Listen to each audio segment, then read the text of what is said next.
Faire différemment, est-ce une question de choix ou de possibilité? L'éducation au Québec se fait entendre comme un chantier continuellement en cours. Mais il est certain que s'éduquer, c'est s'adapter à son temps. Et l'humain change pour survivre. Mais on ne s'attarde pas tant à la fin en soi, mais plutôt à la meilleure manière possible de prospérer. Ils sont nombreux, différents et en croissance. Ils se retrouvent dans nos classes avec des besoins bien multiples. Et c'est pour eux qu'on pense l'école. Mais qui dit nombreux, dit consignes et attentes. Je me présente, Naïma Laroui, conseillère pédagogique en mathématiques au secondaire à la Rivière-du-Nord. Je vous propose de survoler dans les prochaines minutes quelques éléments à démêler dans ce nébuleux concept qui est la gestion de classe. Apprendre, grandir, prouver, faire valoir son opinion fait partie de l'essence même du citoyen de 2023. Le défi des acteurs de l'éducation, c'est aussi de contenir ses compétences au quotidien et de faire en sorte que le défi continue d'en valoir la peine. Mais qui comprend les enjeux auxquels nos jeunes font et feront face? Je me dis que forcément, ils détiennent une partie de la réponse. L'école normale, où on peut enseigner tous les jours de la même manière à tous, est fort probablement un concept du passé.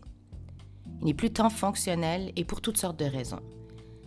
La pandémie, la diversité démographique, la disparité des classes sociales, tout ça a creusé de grands écarts entre nos élèves. Et si les enseignants rapportent souvent l'hétérogénéité des groupes, elle est souvent accompagnée de la diversité des comportements et des besoins également. Mais avez-vous remarqué, nous sommes passés du mot « discipline » à l'expression « gestion de classe ». Voyons un peu comment. On dit que la motivation, c'est la force qui pousse à l'action, et l'engagement, c'est la décision de prendre part à une activité. Évidemment, la gestion de classe est facilitée lorsque ces ingrédients sont présents. Mais comment les impulser? Nous savons tous que la gestion de classe préoccupe l'ensemble des personnes qui interviennent avec et auprès de nos élèves. Les trucs et astuces sont nombreux et souvent semblent plutôt être une liste d'actions à cocher.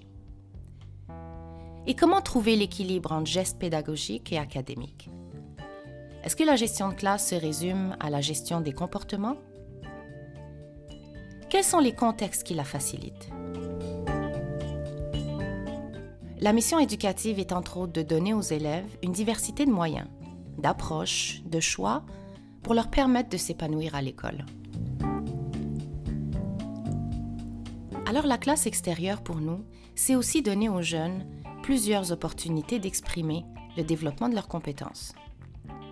On le voit bien, celles-ci viennent s'inscrire dans une société qui se transforme continuellement et très rapidement. Eh bien, une des pierres angulaires de cette mutation anthropologique, vous l'aurez deviné, c'est le numérique. Il est partie intégrante du quotidien de tous. Si le numérique a bouleversé notre sensibilité, nos façons de communiquer, de consommer, de se rencontrer, de se soigner, de travailler, il a certainement modifié notre façon d'apprendre. Mais plusieurs mythes circulent à son propos. Plusieurs a priori désenchantent les enseignants de son utilisation en classe, justement par une sorte de peur de perdre le contrôle de son groupe. Mais si les appareils mobiles ont tant reconfiguré notre espace social, comment mettre à profit cette révolution dans un contexte d'apprentissage à l'extérieur? Je vous laisse donc alimenter cette réflexion et au plaisir de vous entendre.